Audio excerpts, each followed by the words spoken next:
तो सीधे आपको गाजियाबाद के सदर विधानसभा क्षेत्र में ले चलते जहां पर मुख्यमंत्री योगी आदित्यनाथ पन्ना प्रमुखों को संबोधित कर रहे हैं। खिलवाड़ करने वाली पार्टी समाजवादी पार्टी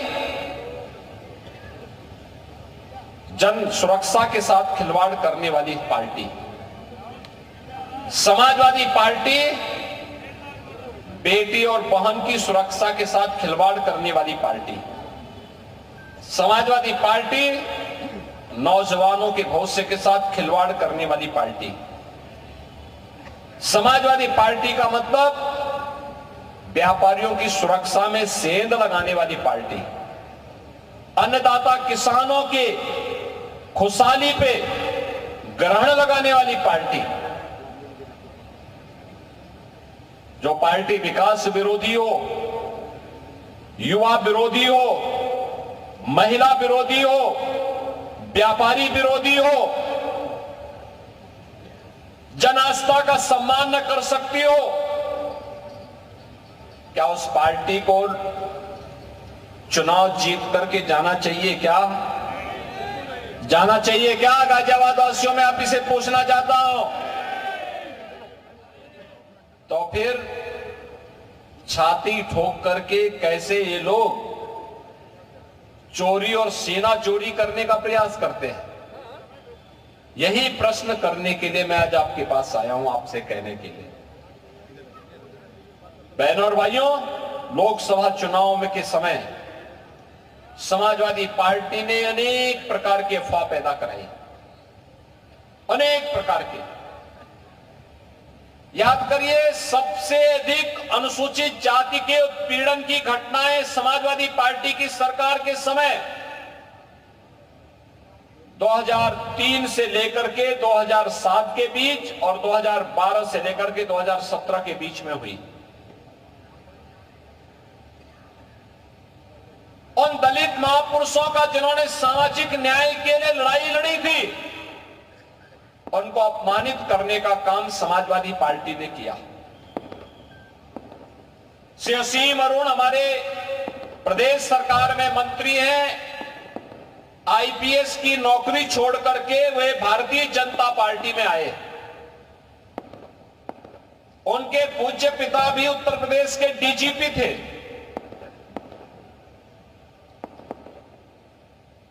कन्नौज से विधायक है वर्तमान में और मंत्री भी हैं।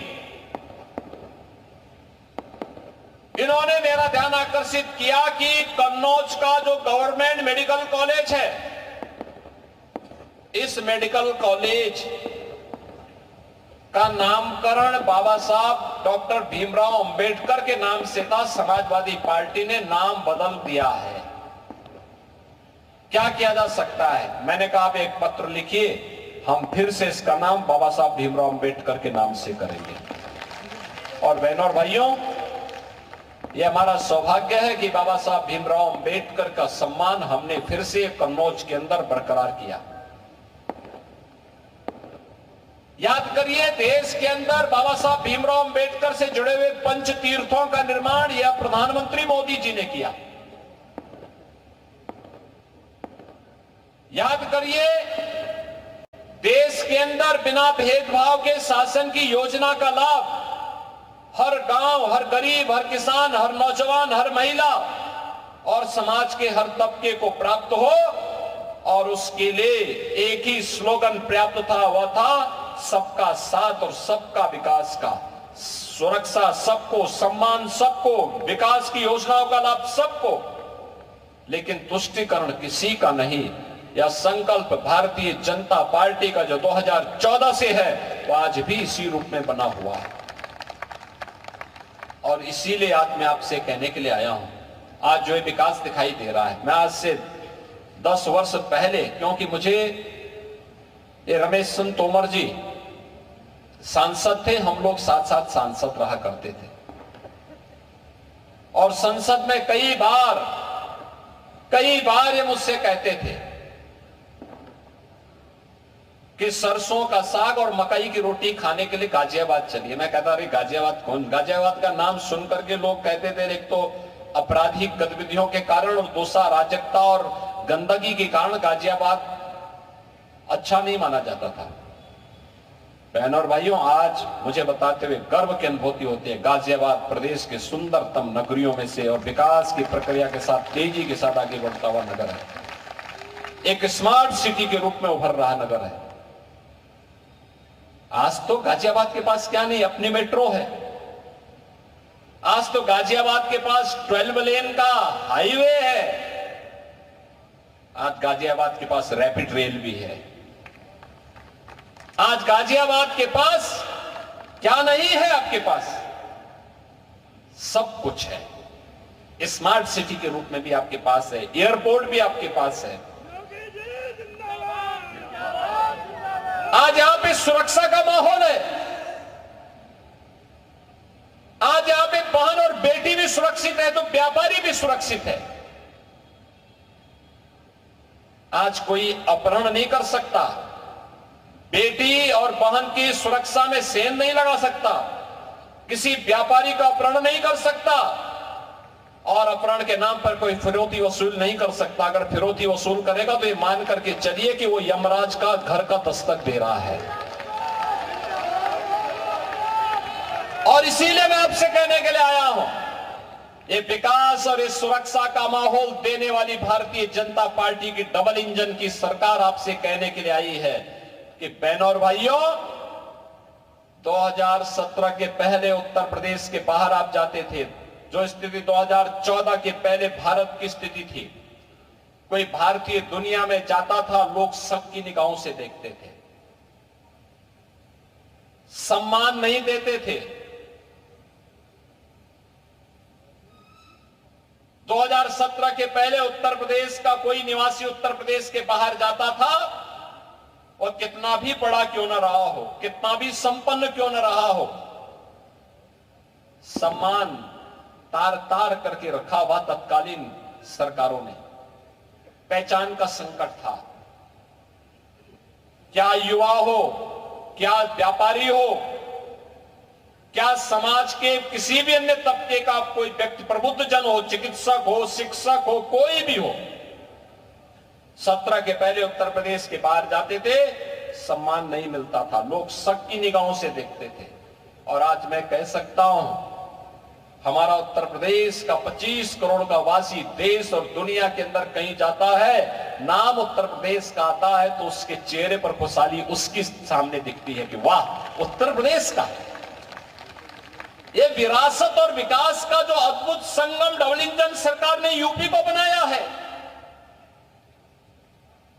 कोई सोचता था अयोध्या में राम मंदिर बनेगा? ये मंच पर उपस्थित जितने भी लोग हैं और आप में से भी ढेर सारे कार्यकर्ता उस आंदोलन के साथ जुड़े हुए थे, आंदोलन करते थे, लेकिन सफलता का कोई ठिकाना नहीं था। लेकिन केवल इस बात को लेकर के जन्म मिला है, तो जन्म सही, एक जन्म राम के ही नाम पर सही, लेकिन एक बार तो हम इस काम के लिए अपने आप को समर्पित करते हैं, केवल इस भाव के साथ।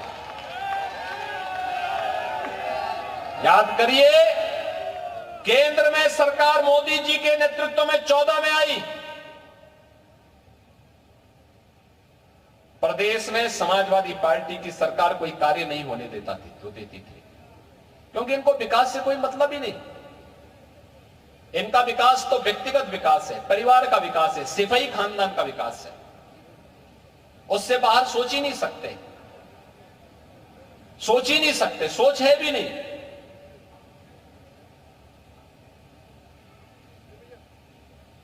माफियाओं का विकास करते थे।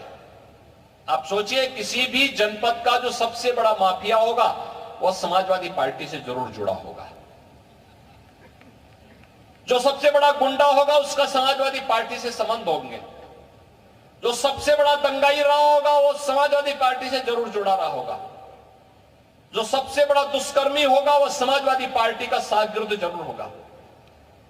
आपने बीच में एक सीरियल देखी होगी, अयोध्या में एक निषाद बेटी के साथ समाजवादी पार्टी के नेता का किस प्रकार से उस व्यक्ति ने एक पिछड़ी जाति की बेटी के साथ किस प्रकार से उस व्यक्ति के द्वारा उस बेटी की इज्जत के साथ खिलवाड़ किया गया। कन्नौज के अंदर आपने देखा होगा कैसे समाजवादी पार्टी के नेता के द्वारा एक गरीब बेटी के साथ किस प्रकार का व्यवहार किया गया था। और बहनों और भाइयों, मैं आपसे यही कहने के लिए आया हूं, इनका विकास से कोई लेना देना नहीं था, इसलिए विकास की कोई योजना लागू भी नहीं होने देते थे। और अब तो यानी पहले से ही 4 करोड़ लोगों के लिए मकान बने, 10 करोड़ लोगों के घर में शौचालय बने, 10 करोड़ लोगों के घर में उज्ज्वला योजना का सिलेंडर पहुंचाया। हम लोग तो यूपी के अंदर उज्ज्वला योजना के हर लाभार्थी को दीपावली और होली में फ्री में सिलेंडर भी उपलब्ध करवा रहे हैं। फ्री में सिलेंडर, भरा हुआ सिलेंडर फ्री में आप लेके जाइए।